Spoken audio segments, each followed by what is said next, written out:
Parlons maintenant d'éducation et d'éducation tournée et ouverte sur l'Europe. Ça se passe du côté de Oust-Marest, dans la Somme, dans le sud de Mers-les-Bains à peu près, dans une école primaire qui a décidé de s'ouvrir véritablement sur l'Europe. On accueille Maryse Delmer, directrice de l'école primaire. Bonjour. Bonjour. Merci d'être avec nous. On va tout de Merci suite à vous. saluer vos petits qui vous regardent à la caméra qui est là. N'hésitez pas à leur passer un message, ils sont dans la classe et ils vous regardent. Coucou les élèves et coucou à Bénédicte Denis et Isabelle Ricard, les enseignantes, et Delphine Duval, la TSEM de l'école.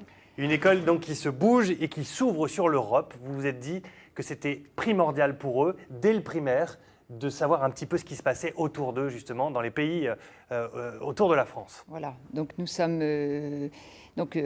impliqués dans un 6e projet européen intitulé Head in the Clouds.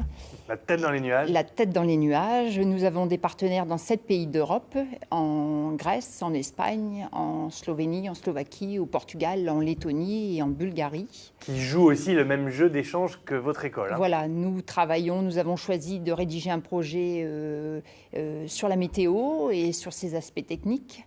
Et nous avons donc, avec nos partenaires européens, environ 2 réunions de projet par an, durant lesquelles nous faisons le point sur les activités qui ont été menées dans chacune des écoles et nous préparons le calendrier des activités qui seront menées jusqu'à la réunion suivante. Alors, on va voir quelques photos de ce qui se passe chez vous, justement. Qu'est-ce que vous leur faites faire à vos élèves ? J'ai ça en main que je vais tout de suite montrer pour voir aussi le travail réalisé. Le logo du projet. Qu'est-ce que vous leur faites faire concrètement comme activité en lien avec cette Europe ? Alors, ils font donc dans les activités. Ça, c'est l'accueil des partenaires en octobre 2015. Donc, nous avons nos 17 partenaires qui sont venus passer une semaine à Oust-Marest. Et donc, les petits, voilà, ça fait partie de leur préparation de l'éducation à l'Europe. C'est une haie d'honneur, oui. Donc, les petits travaillent sur les drapeaux. Ça, c'est une carte postale qui est réalisée chaque mois. Chaque mois, le 15 du mois, est pris une photo par rapport à l'habillement dans les différents pays. Là, nous faisons du jardinage, l'installation du pluviomètre. Ils avaient construit un thermomètre. Là, ils travaillent. Nous avons travaillé en astronomie. Nous avons accueilli un astronome qui est venu installer un planétarium dans l'école. Et les enfants ont découvert le système solaire. Pour vous, alors ce qui est intéressant aussi, c'est que votre site internet est en anglais, justement, pour avoir une ouverture aussi sur le monde. Et vous dites que, parmi les traductions, que c'est intéressant de voir aussi, de comprendre un peu comment fonctionnent les autres. Comment est-ce qu'on travaille dans d'autres pays, comment les enfants qui ont le même âge que ceux que vous avez travaillent dans leurs écoles. C'est vraiment une ouverture sur le monde. Oui. C'est-à-dire que en postant toutes nos activités sur le blog, les enfants, en visionnant les photos et les vidéos, se rendent compte que finalement, écoutez, les petits Européens ont les mêmes préoccupations qu'eux et ont les mêmes jeux, partagent les mêmes envies. Et justement, il y a une correspondance scolaire qui existe à chaque fois dans chaque projet. Donc là, les enfants correspondent avec une classe en Slovénie et évidemment, tout naturellement, leur est venu l'envie de voyager et de partir à la rencontre de leurs correspondants l'an prochain. C'est ça, c'est un petit peu le principe des correspondants. Quand on allait chez le correspondant, que le correspondant venait, là, c'est un petit peu la même chose finalement, mais à hauteur d'une école. C'est ça. Justement, logistiquement, comment on peut mettre en place un tel projet sur les allées-venues dans les différents pays ? Voilà.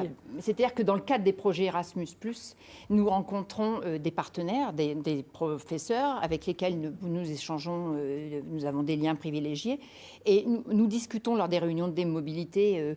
Et puis, nous avons échangé avec les professeurs slovènes qui ont décidé, qui nous ont proposé de nous accueillir dans leur école. Et donc, nous partons l'an prochain, en mai 2018, avec 53 élèves du CP au CM2 à Vransko, en Slovénie. Eh bien, bravo. Voilà. Quand on voit la complexité que c'est simplement, en termes d'autorisation maintenant, de devoir déplacer un enfant d'un point A à un point B en France, imaginez 53 élèves en Slovénie, j'imagine que la tâche est rude. La tâche est rude, mais bon, voilà, on travaille en équipe. Nous fonctionnons avec Bénédicte Denis, Isabelle Ricard. Nous travaillons depuis plus de 10 ans ensemble. Nous avons le soutien de Monsieur le maire et de la municipalité d'Oust-Marest. Nous avons le soutien de notre IEN, notre inspectrice de l'éducation nationale, et de la DAREC d'Amiens. Tout le monde joue le jeu. Allez, rapidement. Tout le monde joue le jeu, c'est ça. Vous avez reçu un prix d'honneur important à la cérémonie de remise, donc du prix Hippocrène, dont voici l'affiche là avec la caméra du plateau, la Fondation Hippocrène de l'éducation à l'Europe. Et ce prix est très important parce qu'il récompense votre travail. Et il y a un petit chèque derrière qui n'est pas négligeable. Oui, un gros chèque même. Voilà, nous avons eu la fierté et l'immense honneur de recevoir le Grand Prix Hippocrène 2017 de l'éducation à l'Europe. C'est un concours organisé par la Fondation Hippocrène pour récompenser les projets d'éducation à l'Europe dans les établissements scolaires. Et donc nous sommes rendus avec les 48 élèves du CPE-CM2 à Strasbourg en mai, du 17 au 19 mai dernier. Et du coup, le chèque de 10 000 € permet de financer votre voyage en 2018 en Slovénie. Voilà, ça va considérablement nous aider à aider au financement. Très bien. Ils doivent être contents, les élèves qui vous regardent actuellement et qui comprennent ce qu'ils vont faire. Voilà, les enfants et les familles qui nous soutiennent aussi. Voilà. Merci beaucoup, Maryse, d'être venue sur ce plateau. Merci à vous d'avoir invité l'école d'Oustemaré. Avec grand plaisir. Et je pense qu'on va réfléchir à potentiellement faire une petite émission avec vous en direct là-bas, voir comment vous travaillez. Avec plaisir. Merci beaucoup.